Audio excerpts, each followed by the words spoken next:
I can't even begin to describe this track. What is this song and why is it so damn good? Musically, is it a happy song or a sad song? Well, it's both, and it's so melancholic at the same time. There is a lot to unpack when you listen to Dramatrugy, and it's tough to understand all of it. And you'll probably say, screw it, I'm just going to dance along with this incredibly addictive beat while singing along with the syllables. Eve is a different breed of utaite that has managed to carve his own unique path of artistry and come out as an untouchable artist. And all of this took off after the release of this song. So how did we get to Dramatrugy? This is the story of Eve.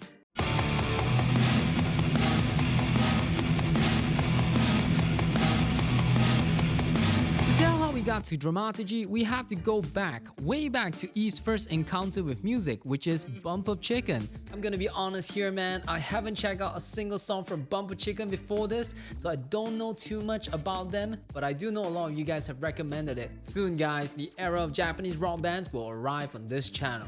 But going back to Eve, the first CD he ever bought was the single Supernova/Karma by Bump of Chicken. He was hooked to the songs from the CD. Though he mentions that he listens to other types of music, you can tell that rock significantly influenced him. Perhaps this is how he got his start in infusing rock-driven styles of arrangement in his later music. But of course, this CD was just the beginning, and every protagonist story will require a friend that shows our hero the way. In Eve's story, a classmate's friend had introduced him to the teal-green double ponytail girl called Hatsune Miku and her cover of Melt. This song would set Eve in the motion of searching for more Vocaloid songs.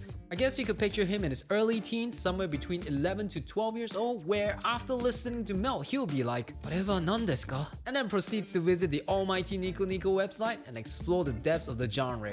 As Eve describes it, the Vocaloid scene has many different genres that he doesn't usually listen to.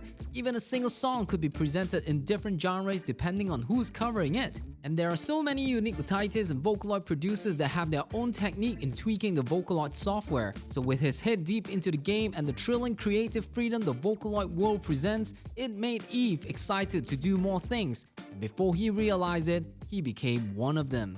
His first time experience of making music was quite an interesting story. This was when our young Eve didn't know how to play any instrument or learn how to sing. In one of his teenage days, Eve was just hanging out at his friend's house in their recording room, where one of them asked him, "Why don't you sing a little?" Alright, seeing that we are all fans of music, we probably have come across this situation before. So I want to ask you this question. What would you do if you're just hanging out with your friends and there's a microphone? You've never learned music before and you are asked, "Hey, why don't you sing a little?" Well, I definitely had that moment, and my answer is, no thanks. That's not what young Eve did, because he just did as his friends asked and proceeded to record songs at their house, even uploading it onto the internet. It was his first time doing so, and he managed to get quite a lot of reactions that really made him ecstatic. He didn't know who was commenting, but he sure got quite a lot of responses. And when you have that kind of beginning, it will definitely motivate you. That was the trigger that kept him going, and you possibly were one of his triggers, and as well as mine. So it is great to have you subscribe to this channel and like this video, because ABA Japan is doing more documentary videos about Japanese artists such as Minami, Miyashita Yu, Dust Cell, and so on. Also, you should totally check out this versions of documentary with Eve's music playing in the background at patreon.com/ABA Japan. It hits different. You also get to check out my full album reaction of Bunka and as well as Smile. Not to mention, you also get your name up in the premium supporter at the end of every video. Appreciate the support. Back to Eve. From that experience, he treated this as a hobby and posted more songs. That was when he first started uploading covers in April 2009 under two different names, Kitora and Kuroa. Many of those covers were initially uploaded on Nico Nico Doga, but have been deleted or privatized since. Because Eve was only 13 at the time, and Eve is a legend now. So probably not a great idea to leave your work at the age of 13 being seen by people. Go check out Ed Sheeran's video where he's in a talk show and talking about the time where he wasn't that good. Just 6 months later, the career of Keitora and Kurowa is over, because those names have to make way for Eve. He published his first ever cover of Tragic Boy under his new stage name in October 2009. For the purpose of this documentary, I checked out his performance of that song, and it's pretty insane hearing some styles of the song were maintained throughout his future work for Bunka. Those styles were refined over time, but you could see that he had them at a very young age. And also, it's very humbling and proud to listen to him at 13 and seeing the improvements he went through to get to where he is now.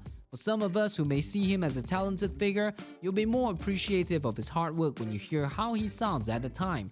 His improvements as a vocalist are very evident from that song. You could also hear a lot of vocal tones that we are familiar with now in Tragic Boy.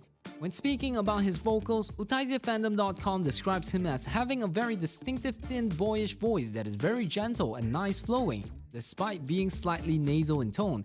His voice is usually described as being Shota-like or cute, but he can also sound uncharacteristically rough-mannered. He generally sings in a deeper mid-range voice but tends to shift registers to a slightly higher range when necessary, such as in his Nakimushi robot cover. In my opinion, Eve's vocal range is pretty underrated because he doesn't really sound that high as when he is actually singing.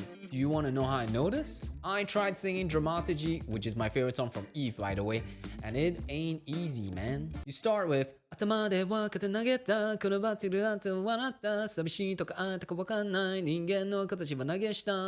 See, not too bad. Okay, throw in with some mixing. I think I sound pretty decent, but check this out.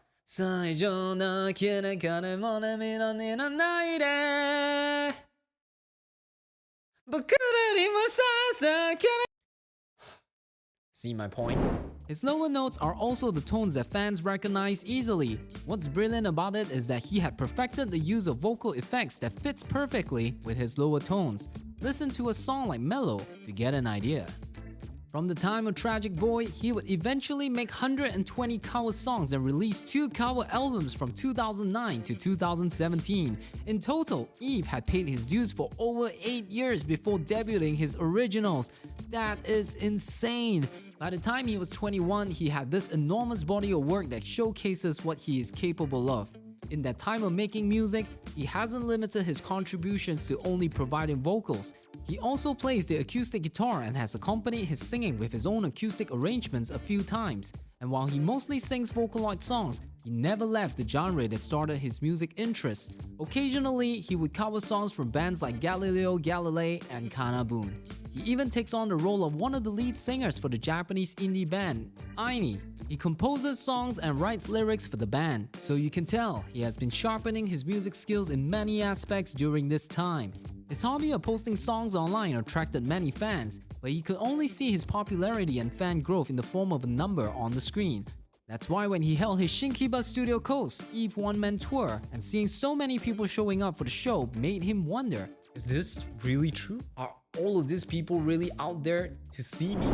As a result, Eve would get insanely anxious before performing in front of his audience but feel relief after his performance, which led to his desire to continue doing more live events. From there, the connection between Eve and his fans grew even more. Through his voice and songs, and without knowing how he looks, Eve feels the fans are connected to his inner self and his frame of mind, which is something he finds joy in. Whenever I think of Eve as a person, he always gives me an impression of someone who is very kind, almost like a brother figure. Something about this guy makes it feel like he's approachable and down to earth, whether from listening to him in a podcast or reading the answer from an interview. I've also seen him comment on Davey 504's bass cover video, and as well as my reaction video of his song. And this happened back in the day where I have pretty much just 1,000 or 2,000 subscribers. I'm still a very small channel today, but think about back then. Wow, he came to an obscure channel and he made my day. What I'm trying to say is that it's just insane to think of someone at his level connecting with fans on such a casual level. God, I love this guy.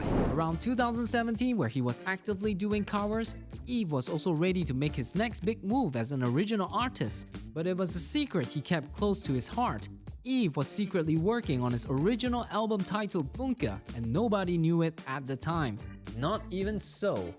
Poor soul. I thought we were best friends, man. You didn't even tell me? Reason is that in the early stages of writing the album, Eve was desperate to figure out what message he would send. With no external voice influencing his progress, the album became a creation that was entirely from his own feelings and thoughts. It makes his work very cryptic and open for fans' interpretation based on what they heard. One such song that had that effect was Dramatrugy, but Dramatrugy was not a song that Eve says he could finish on his own. Even though Eve's music is posted under his name, his work actually involves many people that shape how the song would sound in the end. By getting a few people working in the later stage of the music, Eve would say that the result doesn't exactly follow his original idea. That's because the Eve experience doesn't only revolve around the audio. The videos in the Eve's universe are highly important. It makes up the entire experience when one is enjoying Eve's storytelling, and many people would look forward to the videos as much as how they would with the song. After completing the song demo, the process the Eve follows will be deciding who will make the music video. Initial sketches will be drawn and evaluated, leading to the changes in the song's arrangement and lyrics. Then the video might change again after listening to the revised song. To Eve, this process involving other people makes him feel like he's in a band. Maybe that's why you have interesting groups out there such as 2U that has an illustrator as an official member of the band.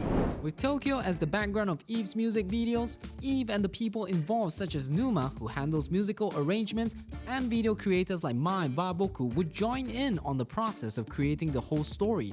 They would go location hunting together, taking pictures and discovering new ideas that contribute to the song. This gives Eve the feeling of excitement of not knowing how the end result would be, but he would have to wonder no more because Dramatrugy was released on October 11, 2017 and it became an instant classic. Then 2 months later, Bunker was released in December 2017 that would launch Eve into a widespread conversation. In 2021, seeing him drop a live performance of the song marks an era for me when it comes to Eve's catalog. As we approach modern times, Eve has undoubtedly matured in sound and his production, which makes the Bunker days even much more legendary. You could see a different era of Eve when you listen to a hit like Dramatrugy and see production works that are more raw and ruffled compared to his latest releases. That is a time that I will always cherish as that's how I first got to Eve, and that's how I got to Dramatrugy. What about you? How did you get to Dramatrugy? Let me know in the comment section down below. If you enjoyed this documentary about Eve, do support me on patreon.com/AVAJapan where you get to check out the other version with Eve's backing track and as well as Ado's version of documentary. Recommend me other artists and as well as a song you want me to create a documentary of. Subscribe to this channel, like this video, and I'll see you next time.